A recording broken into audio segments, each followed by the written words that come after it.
Samantala ay pinaliwanag ni Agriculture Secretary Francisco Laurel ang rekomendasyon ng kanilang ahensyang itaas na muli ang taripa sa imported na bigas.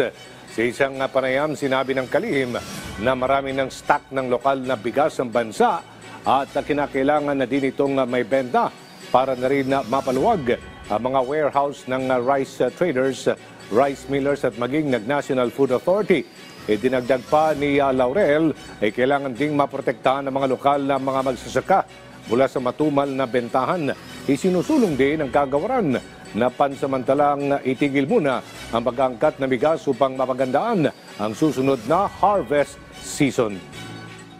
Kami tayong stocks ng local rice and we have to move out yung local rice from the warehouses na benta sa merkado to free up yung warehouses ng rice traders, ng rice millers, even ng NFA para kasi darating na yung next harvest season.